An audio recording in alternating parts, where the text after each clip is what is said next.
Hi hello friends. Video ಬರೋದು ಸ್ವಲ್ಪ ತಡ ಆಯಿತು ಫ್ರೆಂಡ್ಸ್. ಬೆಳಿಗ್ಗೆನೇ ಹಾಕಬೇಕಿತ್ತು, ಇವಾಗ ಹಾಕ್ತಾಯಿದ್ದೀನಿ. 7 ಹೆಜ್ಜೆಗಳ ಒಡತಿ ಭಾಗ 66. ಮುಂಬೆಳಗಿನಲ್ಲಿ ಎಳೆ ದಿನಕರ ಸೂಸುವ ಹೊಂಬಣ್ಣದ ನವಿರು ಕಿರಣಗಳನ್ನು ಸೀಳಿಕೊಂಡು ಹಕ್ಕಿಗಳು ಬಾನಂಗಳದಲ್ಲಿ ಚಿತ್ತಾರ ಮೂಡಿಸುತ್ತಾ ಆಹಾರಕ್ಕಾಗಿ ಹಾರಾಟ ಶುರು ಮಾಡಿಬಿಟ್ಟಿದ್ದವು. ಅಲ್ಲಿಲ್ಲಿ ಮರದೆಲೆಗಳ ಮಧ್ಯೆಯಿಂದ ಹೊಮ್ಮುತ್ತಿದ್ದ ಚಿಲಿಪಿಲಿಯ ಇಂಚರವನ್ನೇ ಆಲಿಸುತ್ತಾ ನಿಂತಿದ್ದ ರಾಧಾ ಕೌಮುದಿಯ ಕರೆಗೆ ಹೆಚ್ಚೆತ್ತಳು. ತ್ರಿಶಾಲ, ಇಲ್ಲೇನು ಮಾಡ್ತಾ ಇದ್ದೀಯಾ? ಆಗ್ಲಿಂದ ಒಂದೇ ಸಮ ನಿಂತೇ ಇದೆಯಲ್ಲ ಅಂದ್ಲು. ಇವತ್ತಿನ ಬೆಳಗು ಎಷ್ಟು ಚಂದವಿದೆಯಲ್ಲ ಅಂದ್ಲು ರಾಧಾ. ಅದು ಎಂದಿನಂತೆಯೇ ಇರುತ್ತೆ. ನಮ್ಮ ಮನಸ್ಥಿತಿಯ ಮೇಲೆ ಹಗಲು ರಾತ್ರಿಯ ಅಂದ ಚಂದಗಳು ಅವಲಂಬಿತವಾಗೋದು ಅಂದಾಗ ನಿಜವೆನ್ನಿಸಿತು ರಾಧಾಗೆ. ಬಾ, ಇಲ್ಲೇ ನಿಂತು ಬಿಡಬೇಡ, ತುಂಬ ಕೆಲಸವಿದೆ, ತಿಂಡಿ ರೆಡಿ ಮಾಡಬೇಕು ಅಂದ್ಲು. ಗೋವರ್ಧನನಿಗೆ ಬೆಳಗಿನ ಜಾವ ನಿದ್ದೆ ಹತ್ತಿತ್ತು.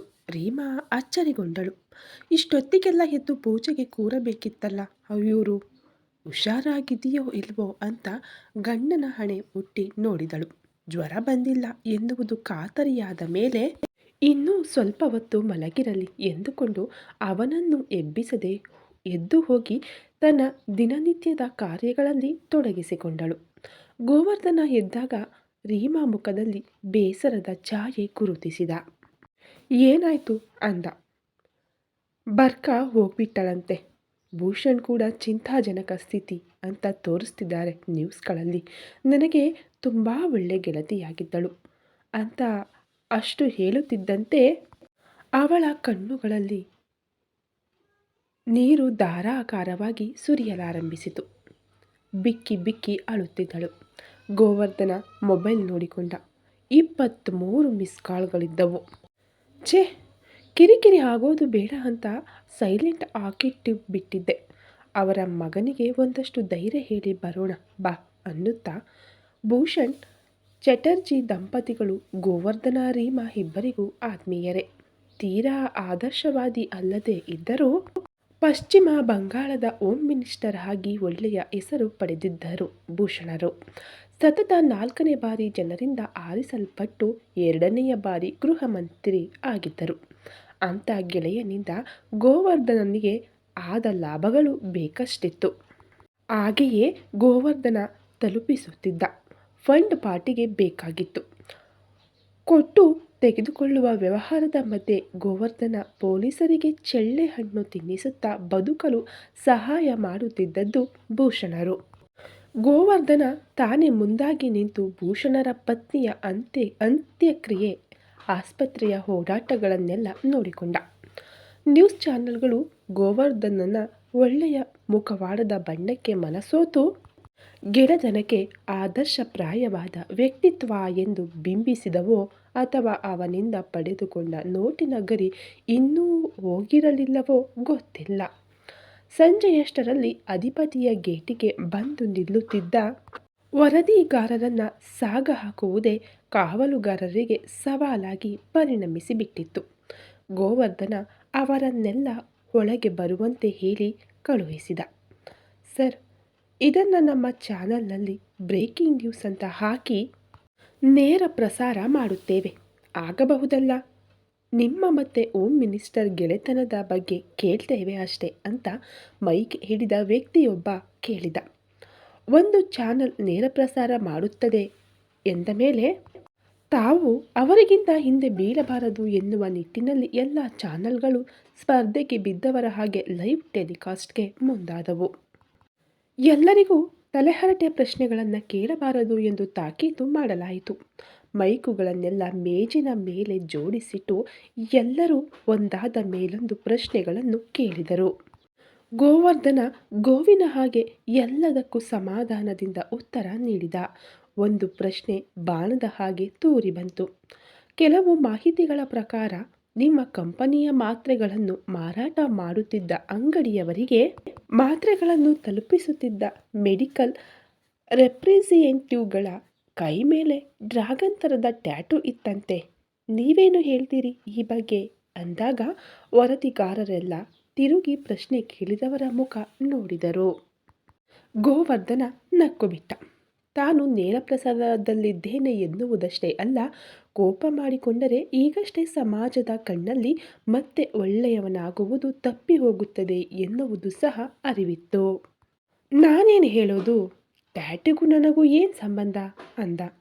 ಆದರೆ ಪ್ರತಿ ಅಂಗಡಿಗೆ ಹೋದ ರೆಪ್ರೆಸೆಂಟೇಟಿವ್ಗಳ ಕೈಮೇಲೂ ಒಂದೇ ಥರದ ಟ್ಯಾಟೂ ಹೇಗೆ ಸಾಧ್ಯ? ಅಷ್ಟೇ ಅಲ್ಲ, ಆ ಡ್ರ್ಯಾಗನ್ ಚಿತ್ರ ನಿಮಗಾಗಿಯೇ ಕೆಲಸ ಮಾಡುವ ಒಂದು ಕೆಳಹಂತದ ಗ್ರೂಪಿನದ್ದು ಅಲ್ಲವಾ ಅಂದಾಗ, ನೋ ಮೋರ್ ಕ್ವೆಶ್ಚನ್ಸ್ ಅಂತ ಗೋವರ್ಧನ ದಡಕ್ಕನೆ ಎದ್ದು ಹೊರಟು ಹೋದ. ಬದಿಗೆ ನಿಂತ ಕಬೀರ ಕ್ಯಾಮರಾ ಆಫ್ ಮಾಡಿಸಿ ಮೊದಲೇ ಬೇರೆ ವಿಷಯಗಳ ಕುರಿತು ಪ್ರಶ್ನೆ ಕೇಳಬಾರದು ಎಂದಾಗಿತ್ತು. ಹೊರಡಿ ಹೊರಡಿ ಎಂದು ಎಲ್ಲರನ್ನೂ ಅಲ್ಲಿಂದ ಕಳುಹಿಸಿಬಿಟ್ಟ.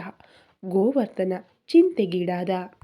ಜನರ ಮುಂದೆ ಈ ನೇರ ಪ್ರಸಾರದ ಕಾರ್ಯಕ್ರಮ ಆಗಲೇ ತಲುಪಿಬಿಟ್ಟಿರುತ್ತದೆ. ಒಂದು ಹಂತಕ್ಕೆ ಎಲ್ಲವೂ ಸರಿಯಾಗುತ್ತಿದ್ದುದನ್ನು ಮತ್ತೆ ಹಾಳುಗೆಡವಿದ ರಿಪೋರ್ಟರ್ ಮೇಲೆ ಕೋಪ ಹುಕ್ಕುಕ್ಕಿ ಬಂತು. ಇದು ವಿಕ್ಟರ್ ಕೆಲಸ ಎಂದು ತನಗೂ ಮೊದಮೊದಲು ಅನ್ನಿಸಿತ್ತು. ಆದರೆ ಇದು ಅವನ ಕೆಲಸವಲ್ಲ. ತನ್ನ ಸಣ್ಣ ಸಣ್ಣ ಇನ್ಫಾರ್ಮೇಷನ್ಗಳನ್ನು ಸಹ ಯಾರೋ ಕಲೆ ಹಾಕುತ್ತಿದ್ದಾರೆ. ಇಲ್ಲದೆ ಹೋದರೆ ಡ್ರ್ಯಾಗನ್ ಟ್ಯಾಟೂ ತನ್ನ ಕೆಳಗೆ ಕೆಲಸ ಮಾಡುವವರದು ಎಂದು ಗೊತ್ತಾಗಲು ಹೇಗೆ ಸಾಧ್ಯ? ಇಂಥವರ ದಾರಿ ತಪ್ಪಿಸುವ ಸಲುವಾಗಿಯೇ ಒಂದೊಂದು ಹಂತಕ್ಕೆ ಒಂದೊಂದು ಚಿತ್ರದ ಗುರುತುಗಳನ್ನು ಕೊಟ್ಟಿದ್ದು. ಅದು ತೀರ ಆಪ್ತವಾಗಿ ತನ್ನೊಡನೆ ಕೈ ಜೋಡಿಸಿದವರಿಗೆ ಮಾತ್ರ ಗೊತ್ತಿರುತ್ತದೆ. ಸಮಥಿಂಗ್ ಈಸ್ ರಾಂಗ್ ಅಂದುಕೊಂಡ. ರಿಪೋರ್ಟರ್ಗಳೆಲ್ಲ ಹೊರಗೆ ಹೋಗುವಾಗ ರಮಣ್ ಆಗಿನ್ನೂ ಗೇಟಿನೊಳಗೆ ಬರುತ್ತಿದ್ದ. ಎಲ್ಲ ವರದಿಗಾರರು ತಮ್ಮ ತಮ್ಮ ವ್ಯಾನ್ ಕಡೆಗೆ ಹೋಗುತ್ತಿದ್ದರೆ ಒಬ್ಬ ವ್ಯಕ್ತಿ ಮಾತ್ರ ಒಬ್ಬಂಟಿಯಾಗಿ ಬೇರೆ ದಿಕ್ಕಿನಲ್ಲಿ ಹೋಗುವುದು ಕಂಡಿತು. ರಮಣನಿಗೆ ಆ ವ್ಯಕ್ತಿಯ ಮುಖ ಸರಿಯಾಗಿ ಕಾಣಿಸಲಿಲ್ಲ. ಅವ ಒಳಗೆ ಬಂದಾಗ ಗೋವರ್ಧನ ಕೂಗಾಡುತ್ತಿದ್ದ, ಹೋಗಿ ಆ ರಿಪೋರ್ಟರನ್ನು ಎಳೆದುಕೊಂಡು ಬನ್ನಿ. ಅವನಿಗೆ ಈ ವಿಷಯಗಳೆಲ್ಲ ಹೇಗೆ ಗೊತ್ತು ಅಂತ ನಾನು ಬಾಯಿ ಬಿಡಿಸಬೇಕು ಅಂದ. ಅದು ಸುಲಭಕ್ಕೆ ಸಾಧ್ಯವಿರಲಿಲ್ಲ. ಅದಾಗಲೇ ಮುಖಕ್ಕೆ ಹಚ್ಚಿಕೊಂಡಿದ್ದ ನಕಲಿ ಗಡ್ಡ ಹಾಗೂ ಅರ್ಧ ಮುಖ ಮರೆಯಾಗುವಂತೆ ಹಾಕಿಕೊಂಡಿದ್ದ ಕ್ಯಾಪ್ ತೆಗೆದು ಡ್ರಾಯರ್ ಒಳಗಿಟ್ಟು ಯಾವುದೋ ಕೇಸ್ ಪರಿಶೀಲಿಸುತ್ತಾ ಕುಳಿತು ಬಿಟ್ಟಿದ್ದರು ಧರಣಿ. ರಾಧಾ ರಾತ್ರಿ ಊಟಕ್ಕೆ ಕರೆಯಲು ಮೇಲೆ ಹೋದಾಗ ರೀಮಾ ಜೀವವಿಲ್ಲದಂತೆ ಕುಳಿತಿದ್ದಳು. ಗೋವರ್ಧನ ತಲೆ ಹಿಂದೆ ಎರಡು ಕೈಗಳನ್ನು ಜೋಡಿಸಿ ಏನನ್ನೋ ಯೋಚಿಸುತ್ತಾ ಕುಳಿತಿದ್ದ. ಬಾಗಿಲ ಮೇಲೆ ಬೆರಳಿನಿಂದ ಶಬ್ದ ಮಾಡುತ್ತಲೇ ಮೇಡಮ್ ಎಂದಾಗ ಇಬ್ಬರು ಬೆಚ್ಚಿದರು. ಏನು ಅಂದ್ಲು. ಊಟ ತಯಾರಾಗಿದೆ ಅಂದಾಗ ರೀಮಾ ನನಗೆ ಬೇಡ ಅಂದ್ಲು. ಮಧ್ಯಾಹ್ನವೂ ಊಟ ಮಾಡಿಲ್ಲ ನೀವು ಅಂದ್ಲು ರಾಧಾ. ನನಗೆ ಊಟ ಮಾಡುವ ಇಚ್ಛೆಯೇ ಇಲ್ಲ, ಹೋಗು ನೀನಿಲ್ಲಿಂದ ಅಂದ್ಲು ರೀಮಾ. ನೀವು ಹೀಗೆ ಊಟ ಬಿಟ್ಟು ಕುಳಿತರೆ ತೀರಿಕೊಂಡ ನಿಮ್ಮ ಗೆಳತಿ ವಾಪಸ್ ಬರ್ತಾರೆಯೇ ಅಂದ್ಲು. ಗೋವರ್ಧನ ಜಾಸ್ತಿ ಏಳಿಸಿಕೊಳ್ಳಲಿಲ್ಲ, ಎದ್ದು ನಡೆದ. ಅವನಿಗೆ ಊಟಕ್ಕಿಂತ ಈಗೀಗ ರಾಧಾಳ ಎದುರು ನಿಲ್ಲಲು ಹಿಂಜರಿಯುತ್ತಿದ್ದ. ಅವಳ ಕಣ್ಣುಗಳು ನೆನಪಿಸುವ ಗತದ ನೆರಳಿನಿಂದ ತಪ್ಪಿಸಿಕೊಳ್ಳಬೇಕಾಗಿತ್ತು. ಅವಳಿಗೆ ತನ್ನ ಮಗನಿಗೆ ಅನಘಳನ್ನು ತಂದುಕೊಳ್ಳುವ ಆಸೆಯಿತ್ತು. ಎಲ್ಲವೂ ಸರಿ ಇದ್ದರೆ ಇನ್ನೊಂದು 6 ತಿಂಗಳಲ್ಲಿ ರಮಣ್ ಅಮೈರಾ ಜೊತೆ ಅವರ ಮದುವೆಯೂ ಮಾಡಿಬಿಡ್ತಾ ಇದ್ವಿ. ಮಗನ ಮದುವೆ ನೋಡುವ ಯೋಗವಿಲ್ಲ ಅವಳಿಗೆ ಅಂದಾಗ ರಾಧಾಗೆ ಅದು ಹೊಸ ವಿಷಯವೇ ಆಗಿತ್ತು. ಊಟ ಮಾಡಿ ನೀವು ಆರೋಗ್ಯದಿಂದ ಇದ್ರೆ ಅವರಿಗೂ ಖುಷಿ ಅಲ್ವಾ? ಪ್ರಾಣ ಹೋಗಿ 12 ದಿನಗಳ ತನಕ ಅವರ ಆತ್ಮ ನಮ್ಮ ಸುತ್ತಮುತ್ತಲೇ ಸುತ್ತುತ್ತಾ ಇರುತ್ತಂತೆ. ನಮ್ಮ ಅಜ್ಜಿ ಹೇಳ್ತಾರೆ. ಅವರ ಆತ್ಮನೂ ಇಲ್ಲೇ ಇದ್ರೆ ನೀವು ಹೀಗೆ ಬೇಜಾರು ಮಾಡಿಕೊಂಡು ಊಟ ತಿಂಡಿ ಬಿಡೋದು ನೋಡಿ ಅವರಿಗೂ ಬೇಸರ ಆಗಬಹುದು ಅಂದಾಗ ಆ ನೋವಿನಲ್ಲಿಯೂ ರೀಮಾಗೆ ತುಟಿ ಅರಳಿತು. ನಾನು ಊಟ ಮಾಡುವವರೆಗೂ ಬಿಡೋದಿಲ್ಲ ನೀನು ಅಂದ್ಲು. ರಾಧಾ ನಕ್ಕಳು. ಊಟ ಇಲ್ಲಿಗೆ ತರ್ಲಾ ಅಂದ್ಲು. ಬೇಡ, ನಾನೇ ಬರ್ತೀನಿ. ರಮಣ್ ಮತ್ತೆ ಕಬೀರನನ್ನ ಕರೆದು ಬಿಡು, ಎಲ್ಲರೂ ಒಟ್ಟಿಗೆ ಕೂತರಾಯ್ತು ಅಂದ್ಲು. ರಾಧಾ ರಮಣನ ರೂಮಿನಲ್ಲಿ ತಲೆ ಹಾಕಿದಾಗ ಕಬೀರ, ರಮಣ್ ಇಬ್ಬರು ಟಿವಿ ಎದುರು ಕುಳಿತು ವಿಡಿಯೋ ಗೇಮ್ ಆಡುತ್ತಿದ್ದರು. ಊಟ ರೆಡಿ ಅಂದ್ಲು. ಕಬೀರ ಅಷ್ಟು ಕೇಳಿದ್ದೇ ಕೈಯಲ್ಲಿದ್ದ ಪ್ಲೇಯರ್ ಬಿಟ್ಟು ಓಡಿದ. ವಿಪರೀತ ಹಸಿವು ನನಗೆ ಅಂದ. ರಮಣ್ ಹೇಳಲಿಲ್ಲ. ನಿಮಗೇನು ಸ್ಪೆಷಲ್ಲಾಗಿ ಹೇಳಬೇಕೇನು, ಊಟ ಕೇಳಿ ಅಂತ ಅಂದ್ಲು. ಅವನ ಹತ್ತಿರ ನೆಟ್ಟಗೆ ಮಾತನಾಡ್ತೀಯ, ನನ್ನ ಹತ್ತಿರ ಮಾತ್ರ ಯಾಕೆ ಸೊಕ್ಕು ತೋರಿಸೋದು ಅಂದ. ಸೊಕ್ಕನ್ನ ಸೊಕ್ಕಿನಿಂದಲೇ ಮುರಿಬೇಕು ಅಂದ್ಲು. ರಮಣ್ ಮೂತಿ ತಿರುಗಿಸಿದ. ಕಬೀರ ಬಿಟ್ಟು ಹೋದ ಪ್ಲೇಯರ್ ಎತ್ತಿಕೊಂಡು, ಅಣ್ಣ ಆಡ್ತಾ ಇರ್ತಾನೆ ಇದನ್ನ, ನಾನು ಒಮ್ಮೊಮ್ಮೆ ಹಾಡ್ತಿದ್ದೆ ಅಂದುತ್ತಾ ಟಿವಿ ಒಳಗೆ ಕಣ್ಣು ನೆಟ್ಟಳು. ಇವತ್ತು ಬಂದಿದ್ದ ಆ ರಿಪೋರ್ಟರ್ ನಿನ್ನ ಸರ್ ತಾನೇ? ಧರಣಿ ಅಂತೇನೋ ಇತ್ತಲ್ಲ ಹೆಸರು. ಗೇಟಿನ ಬಳಿ ಇರುವ CCTV ಫುಟೇಜ್ನಲ್ಲಿ ನೋಡಿದೆ. ಬಿಗ್ ರಿಸ್ಕ್ ತಗೊಂಡ್ರಿ ಅಂದ. ಬೇರೆ ದಾರಿ ಇರಲಿಲ್ಲ, ರಿಸ್ಕ್ ತೆಗೆದುಕೊಳ್ಳಲೇಬೇಕಿತ್ತು ಅಂದ್ಲು. ಈಗ ನಾನು ಆ ಗುಟ್ಟನ್ನ ಹೊರಗೆ ಬಿಟ್ಟರೆ ನಿನ್ನ ಸರ್ ಪರಿಸ್ಥಿತಿ ಏನಾಗುತ್ತೆ ಗೊತ್ತು ತಾನೇ? ಮೊದಲೇ ಅಂಕಲ್ ಟೆನ್ಷನ್ನಲ್ಲಿದ್ದಾರೆ. ಹಸಿದ ಸಿಂಹದ ಬೋನಿಗೆ ಕೈ ಹಾಕೋದು ಮೂರ್ಖತನವಾಗಬಹುದು ಅಂದ. ಎಲ್ಲವನ್ನೂ ಅರಿತೇ ಕೈ ಹಾಕಿದ್ದು. ಈ ಗೋವರ್ಧನನ ಹೆಡೆಮುರಿ ಕಟ್ಟಲೇಬೇಕು ಎಂದು ಶುರು ಮಾಡಿದ ಮಿಷನ್ ಇದು. ಧರಣಿ ಸರ್ ಹಠಕ್ಕೆ ಬಿದ್ದು ಇಲ್ಲಿಗೆ ಪೋಸ್ಟಿಂಗ್ ಹಾಕಿಸಿಕೊಂಡಿದ್ದು ಇದಕ್ಕೆ. ಗೋವರ್ಧನ ಅವರ ನಿಜ ಗುರುತು ಕಂಡು ಹಿಡಿದು ಬಿಟ್ಟರೆ ಪ್ರಾಣ ಹೋಗುತ್ತೆ ಅಂತ ಗೊತ್ತಿದ್ದು ರಿಸ್ಕ್ ತಗೊಂಡ್ರು. ಎಷ್ಟು ಇನ್ಸ್ಪೈರ್ ಮಾಡುವ ವ್ಯಕ್ತಿತ್ವ ಗೊತ್ತೇನು ಅವರದ್ದು. ಗೌರವ ಮೂಡುತ್ತೆ. ಪ್ರತಿ ಬಾರಿಯೂ ಮಾತಿನ ಕೊನೆಯಲ್ಲಿ ಜೈ ಹಿಂದ್ ಅನ್ನುವಾಗ ಮೈ ನೆವರೇಳುತ್ತಲ್ಲ, ಅದು ಫೀಲಿಂಗ್ ಅಂದರೆ. ಒಮ್ಮೆ ದೇಶದ ಮೇಲಿನ ಪ್ರೀತಿಯಿಂದ ಆ 2 ಶಬ್ದಗಳನ್ನು ಹೇಳಿ ನೋಡಿ, ನಿಮಗೆ ಗೊತ್ತಾಗುತ್ತೆ ಅಂತಂದ್ಲು. ಇಬ್ಬರು ಆಟ ಆಡುತ್ತಲೇ ಮಾತು ಮುಂದುವರೆಸಿದರು. ಈ ನಿನ್ನ ಪ್ಲಾನನ್ನು ಉಲ್ಟಾ ಮಾಡಬಹುದು ನಾನು. ಗೊತ್ತಿರಬೇಕಲ್ಲ ಅಂದ. ಮಾಡಿ, ಖಂಡಿತ ಮಾಡಿ. ನೀವು ಈ ಪ್ಲಾನನ್ನು ಫೇಲ್ ಮಾಡ್ತೀರಿ ಅಂದರೆ ನಾನು ಮತ್ತೆ ಬೇರೆ ಏನಾದರೂ ಉಪಾಯ ಮಾಡ್ತಾನೆ ಇರ್ತೀನಿ. ಫಿನಿಕ್ಸ್ ಪಕ್ಷಿಯ ಹಾಗೆ ಪ್ರತಿ ಸಲ ನನ್ನ ಯೋಜನೆಗಳೆಲ್ಲ ತಲೆಕೆಳಗಾದಾಗ ನನಗೆ ಈ ಮಿಷನ್ ಮೇಲೆ ಮತ್ತಷ್ಟು ಆಸಕ್ತಿ ಹುಟ್ಟುತ್ತೆ. ಗುರಿ ಮುಟ್ಟುವ ತನಕ ನಿಲ್ಲಬಾರದು ಅಂತ ವಿವೇಕಾನಂದರು ಹೇಳಿದ್ದಾರಲ್ಲ, ಅತಿಯಾಗಿ ನಂಬುತ್ತೇನೆ ನಾನು. ಎಡವಿ ಬಿದ್ದಷ್ಟು ನಡೆಯುವ ಛಲ ಹುಟ್ಟುತ್ತೆ. ತುಳಿದಷ್ಟು ಮಡಿಕೆಯ ಮಣ್ಣು ಹದವಾಗೋದು, ಚೆಂದದ ಮಡಿಕೆಯಾಗೋದು ಅಂದ್ಲು. ಒಂದು ಕಲ್ಲು ತಾಕಿದರೆ ಒಡೆದು ಹೋಗಬಹುದು ಅಂದ. ಒಡೆಯೋಕ್ಕೂ ಮುನ್ನ ಬಾಯಾರಿದವರಿಗೆ ತಣ್ಣಗಿನ ನೀರು ಕೊಡಬಹುದು ಅಂದ್ಲು ಹಠಮಾರಿ ಹುಡುಗಿ. ನಿಮಗಿಂತ ಜಾಸ್ತಿ ನನ್ನನ್ನು ಬಲ್ಲವರು ಯಾರಿದ್ದಾರೆ ಹೇಳಿ ಅಂದ್ಲು. ಸಮುದ್ರದೊಳಗೆ ಇಳಿದು ಬಿಟ್ಟಿದ್ದೀಯಾ ಅಂದ. ನನಗೆ ಸಮುದ್ರ ಅಂದರೆ ತುಂಬ ಇಷ್ಟ, ಗೊತ್ತಲ್ಲ ನಿಮಗೆ ಅನ್ನುತ್ತಾ ಆತ್ಮವಿಶ್ವಾಸದ ನಗೆ ನಕ್ಕಳು. ಗೇಮ್ ಓವರ್ ಅಂತ ಟಿವಿ ಪರದೆ ತೋರಿಸಿತು. ರಾಧಾ ಪ್ಲೇಯರ್ ಬಿಟ್ಟು ಎದ್ದು ಊಟಕ್ಕೆ ಬನ್ನಿ ಅಂತ ಹೇಳಿ ಹೋದಳು. ಊಟಕ್ಕೆ ಕರೆಯೋಕೆ ಅಂತ ಹೋದವಳೆ ನಾಪತ್ತೆ ಆಗಿದೆಯಲ್ಲೇ, ಎಲ್ಲಿಗೆ ಹೋಗಿದ್ದೆ ಅಂತ ಕೌಮುದಿ ತಕರಾರು ತೆಗೆದಳು. ಗಂಡನ ಜೊತೆ ಜಗಳವಾಡೋಕೆ ಅಂದ್ಲು. ವಾ ಅಂತ ಕೌಮುದಿಯ ಕಣ್ಣು ಒಮ್ಮೆ ದೊಡ್ಡದಾಗಿ ಸಮಸ್ಥಿತಿಗೆ ಬಂತು. ಎಣ್ಣೆ ಒಳ್ಳೆ ಜೋಕ್ ಮಾಡ್ತೀಯ ಅಂದಾಗ ಸತ್ಯವನ್ನು ನಂಬದೆ ಅದರ ತಲೆ ಮೇಲೆ ಹೊಡೆದು ಬದಿಗೆ ತಳ್ಳಿಬಿಟ್ಟಳು. ಗೋವರ್ಧನ ಆರಾಮಾಗಿ ಎಲ್ಲವನ್ನ 2 ಸಲ ಹಾಕಿಸಿಕೊಂಡು ಊಟ ಮಾಡುತ್ತಿದ್ದ.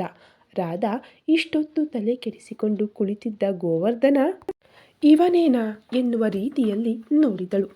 ಇವತ್ತಿನ ಅಡುಗೆ ತುಂಬ ಚೆನ್ನಾಗಿದೆ, ಅದರಲ್ಲೂ ಈ ಬೆಂಡೆಕಾಯಿ ಗೊಜ್ಜಂತೂ ಕೈ ಬೆರಳನ್ನು ತಿಂದು ಬಿಡೋಣ ಅನ್ನುವಷ್ಟು ಚೆನ್ನಾಗಿದೆ. ಇನ್ನು ದಿನವೂ ಮನೇಲೇ ಊಟ ಮಾಡೋದು ಅನ್ನುತ್ತಾ ಗೋವರ್ಧನ ಮನಸ್ಫೂರ್ತಿಯಾಗಿ ಹೊಗಳಿದ. ಅಮ್ಮಯ್ಯರ ಥೂ, ಉಪ್ಪೇ ಇಲ್ಲ, ಅದೇನು ಚೆನ್ನಾಗಿದೆಯೋ, ನಾನು ಹೊರಗಡೆಯಿಂದ ಆರ್ಡರ್ ಮಾಡ್ತೀನಿ ಅಂತ ಬಡಿಸಿಕೊಂಡಷ್ಟು ಹಾಗೆಯೇ ಬಿಟ್ಟು ಎದ್ದು ಹೋದಳು. ರಮಣ್, ಥ್ಯಾಂಕ್ಸ್, ನಿನ್ನ ಪಾಲಿನದ್ದು ನಾನೇ ತಿಂತೀನಿ ಎಂದಾಗ ಅಮ್ಮಯ್ಯರ ಮುಖ ತಿರುಗಿಕೊಂಡು ಹೋದಳು. ಮರುದಿನ ಬೆಳಗಾಗುವಷ್ಟರಲ್ಲಿ ಅವಳಿಗೆ ಹೊಸದೊಂದು ಭೂತ ಹಿಡಿದಿತ್ತು. ನಾನು ಅಡಿಗೆ ಕಲಿತೀನಿ ಎಂದು ಬಂದ ಅಮ್ಮಯ್ಯರ ವೇಷ ನೋಡಿ ಚಿಕ್ಕ ಜೋರಾಗಿ ನಕ್ಕು ಬಿಟ್ಟ. ಆವತ್ತಿನ ಊಟ ತಿಂಡಿಯ ಮೆನು ಮಾಡುತ್ತಿದ್ದ ರೀಮಾ ಕೌಮುದಿ ಕಣ್ಣುಚ್ಚಿಕೊಂಡು ನೋಡಿಕೊಂಡರು. ರಾಧಾಳ ಹಾಗೆ ಸೀರೆ ಉಟ್ಟು ಮೋಟು ಕೂದಲನ್ನೇ ಒಪ್ಪವಾಗಿಸಿ ಜಡೆ ರೂಪ ಕೊಡಲು ಯತ್ನಿಸಿ ಫ್ಲಾಪ್ ಆದ ಅವತಾರವದು. ಮಮ್ಮಿ, ನನಗೆ ಗೊಜ್ಜು ಮಾಡೋದು ಹೇಳಿಕೊಡು ಅಂದ್ಲು. ಅದನ್ನು ತ್ರಿಶಾಲ ಚೆನ್ನಾಗಿ ಮಾಡ್ತಾಳಲ್ಲ, ಅವಳ ಹತ್ತಿರವೇ ಇಳಿಸಿಕೋ ಅಂದಾಗ ಶತ್ರುವಿನ ಬಳಿ ಶಸ್ತ್ರಾಭ್ಯಾಸ ಕಲಿಸಿಕೊಡೆಂದು ಕೇಳುವ ಅಮೋಘ ದೃಶ್ಯವದು. ನಮ್ಮೂರಲ್ಲಿ ಎಮ್ಮೆ ಬಾಲದ ತುದಿ ಹೀಗೆ ಇರುತ್ತೆ ಎಂದ ಚಿಕ್ಕನ ಕಡೆ ಅಮೈರ ಕೆಂಗಣ್ಣು ಬೀರಿ ಹೊರಗಿನಿಂದ ಅಡುಗೆ ಮನೆ ಹೊಕ್ಕಿದ ರಾಧಾಳ ಕಡೆ ಹೋದವಳು ನನಗೆ ಗೊಜ್ಜು ಮಾಡೋದು ಹೇಳಿಕೊಡು ಅಂದ್ಲು. ಈಗಲಾ ಅಂತ ಅವಳಿಗೂ ಆಶ್ಚರ್ಯವೇ. ಇವಳದೊಂದು ಹೊಸ ಹುಚ್ಚಾಟ. ಸರಿ, ಬೆಂಡೆಕಾಯಿ ತಗೋಬಾ ಅಂದ್ಲು. ಚಿಕ್ಕ ಬೆಂಡೆಕಾಯಿ ತಗೊಂಡ್ಬಾ ಅಂತ ಹೇಳಿದಳು. ಕೆಲಸ ನಾಯಿಗೆ ಹೇಳಿದರೆ ಅದು ಅದರ ಬಾಲಕ್ಕೆ ಹೇಳಿತಂತೆ ಅಂತ ಗೊಣಗಿದ ಚಿಕ್ಕ. ರಾಧಾ ಹೀಗೆ ಹೆಚ್ಚಬೇಕು, ಈ ಮಸಾಲೆ ಹಾಕಬೇಕು ಅಂತ ಹೇಳುತ್ತಿದ್ದರೆ ಅಮೈರ ಚಿಕ್ಕನ ಕಡೆ ನೋಡಿದಳು. ಅವನಿಗೆ ಮಾಡೋಕೆ ಬರುತ್ತೆ, ಕಲಿಬೇಕು ಅಂತಿದ್ರೆ ನೀನೇ ಮಾಡು, ಅಥವಾ ನಮಗೆ ನಮ್ಮ ಕೆಲಸ ಮಾಡೋಕೆ ಬಿಟ್ಟು ಇಲ್ಲಿಂದ ಹೊರಗೆ ಹೋಗು ಅಂದ್ಲು. ಮತ್ತೆ ರೇಗಿದಳು. ಬಾಣಲೆಯಲ್ಲಿ ಮಸಾಲೆ ಹುರಿಯುತ್ತಿದ್ದರೂ ಅಮೈರ ಗಮನ ಹೊರಗೆ ಲಾನ್ನಲ್ಲಿ ನಾಯಿಗಳ ಜೊತೆ ಆಡುತ್ತಿದ್ದ ರಮಣನ ಮೇಲೆ ಇತ್ತು. He is so handsome and also he is mine. ಗಮನ ಇಲ್ಲಿರಲಿ, ಬಾಣಲೆ ಒಳಗಿರೋದು ಸೀದೋಗುತ್ತೆ ಅಂದ್ಲು ರಾಧಾ. ಚಿಕ್ಕ ನಕ್ಕ. ಅಕ್ಕ, ಈಗಾಗಲೇ ಸೀದ ವಾಸನೆ ಬರ್ತಾ ಇದೆ, ಎಲ್ಲಿಂದ ಗೊತ್ತಿಲ್ಲ ಅನ್ನುತ್ತಾ ಅಮೈರ ಕಡೆ ನೋಡಿದ. ರಾಧಾಗೂ ಸಣ್ಣ ನಗು ಬಂತು. ತ್ರಿಶಾಲ ಅಂತ ರೀಮಾ ಕರೆ ಬಂದ ರಾಧಾ ಹೊರಗೆ ಹೋಗುತ್ತಿದ್ದಂತೆ ಅಮೈರ ತನ್ನನ್ನು ತಾನೇ ನೋಡಿಕೊಂಡಳು. ನನಗೇನಾಗಿದೆ, ಅವಳಿಗಿಂತ ಚೆನ್ನಾಗಿಯೇ ಇದ್ದೀನಲ್ಲ, ಆದರೂ ಅನ್ಬೇಕಾದ್ರೆ ಪಟ್ಟಿ ಇದ್ದ ಮಾತ್ರಕ್ಕೆ ಹೇಸರಗತ್ತೆ ಹುಲಿ ಆಗೋದಿಲ್ಲ ಅಂತ ಪುಸಕ್ಕನೆ ನಕ್ಕ. ಅಮೈರಾಗೆ ತಾಳ್ಮೆ ತಪ್ಪಿತ್ತು.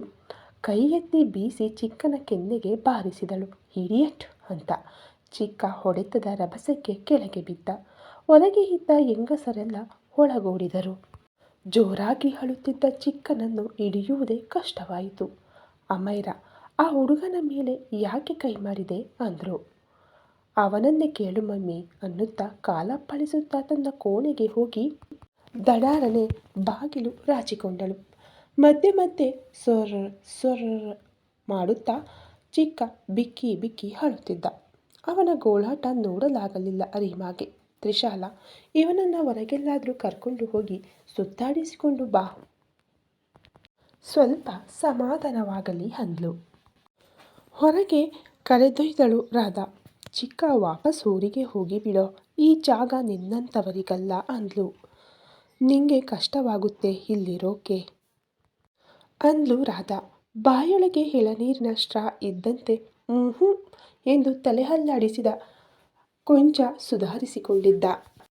ಆ ಕುರಿ ತಲೆಯೊಳಗೆ ಒಂದು ಗತಿ ಕಾಣಿಸುವವರೆಗೂ ನಾನು ಮತ್ತೆ ಎಳನೀರು ಕುಡಿಯೋದಿಲ್ಲ ಅಂತ ಖಾಲಿ ಬುರುಡೆ ಬದಿಗೆ ಎಸೆದು ಪ್ರತಿಜ್ಞೆ ಮಾಡಿದ.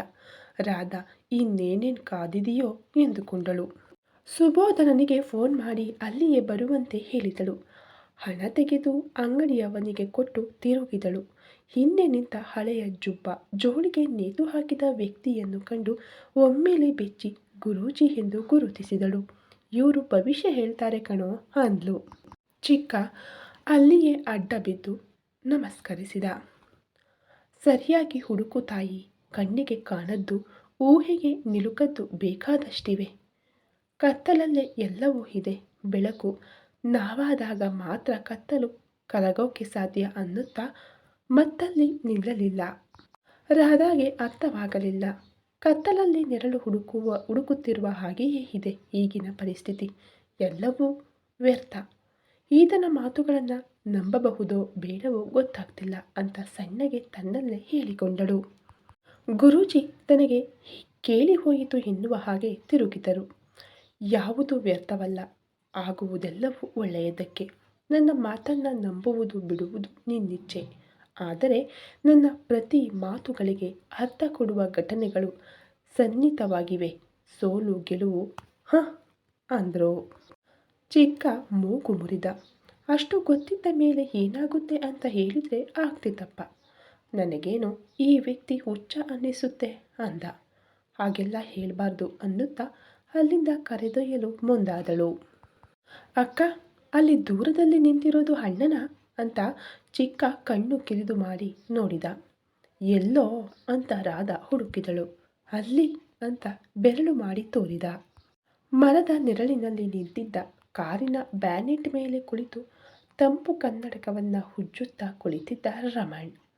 ಯಾರಿಗೋ ಕಾಯುತ್ತಿರುವ ಹಾಗಿದೆ ಅಂತ ರಾಧಾ ಮನಸ್ಸಿನಲ್ಲಿಯೇ ಹೇಳಿಕೊಂಡಳು. ನಾನು ಹೋಗಿ ಮಾತನಾಡಿಸಿಕೊಂಡು ಬರ್ತೀನಿ, ಮನೆಗೆ ಕಾರಲ್ಲಿ ಹೋಗ್ಬೋದು ಅಂದ. ಶ್, ಬೇಡ ಇರು, ಏನು ಮಾಡ್ತಾರೆ ಅಂತ ನೋಡೋಣ ಅನ್ನುತ್ತಾ ಮರದ ಹಿಂದೆ ಅಡಗಿ ನಿಂತಳು. ಚಿಕ್ಕನನ್ನು ಹಿಂದೆ ನಿಲ್ಲಿಸಿಕೊಂಡಳು. 10 ನಿಮಿಷಗಳ ನಂತರ ಯಾರೋ ಒಬ್ಬ ದೊಡ್ಡ ಬ್ಯಾಗ್ ಎತ್ತಿಕೊಂಡು ಬಂದು ರಮಣನಿಗೆ ಕೊಟ್ಟ. ಕೈ ಕುಲುಕಿಕೊಂಡರು. ಅದರಲ್ಲೇನಿದೆ ಎಂದು ನೋಡಲೇಬೇಕೆಂದು ರಾಧಾ ಎದ್ದಳು. ರಾಧಾ ಅಂತ ಸುಬೋಧ್ ಕೂಗಿದ. ಅವಳತ್ತ ತಿರುಗಿ ಮತ್ತೆ ನೋಡುವಷ್ಟರಲ್ಲಿ ರಮಣ್ ಮಾಯವಾಗಿದ್ದ. ಏನಾಯ್ತು, ಗಡಿಬಿಡಿಯಲ್ಲಿದ್ದಂತೆ ಕಾಣ್ತೀಯಾ ಅಂದ. ರಮಣನ ನೋಡಿದೆ ಅಂದಾಗ ಅವನ ವಿಷಯ ಹೇಳೋಕೆ ಅಂತಲೇ ಬಂದಿದ್ದು. ನೀನು ಅವನ ಹಿನ್ನೆಲೆ ಬಗ್ಗೆ ತನಿಖೆ ಮಾಡೋಕೆ ಹೇಳಿದೆಯಲ್ಲ, ಅದಾಯಿತು. ಸುದರ್ಶನನಿಂದ ಹಿಡಿದು ಸುಮಾರು ಎಲ್ಲ ಕಡೆಯಿಂದ ಮಾಹಿತಿ ತೆಗೆಸಿದೆ ಅಂದ.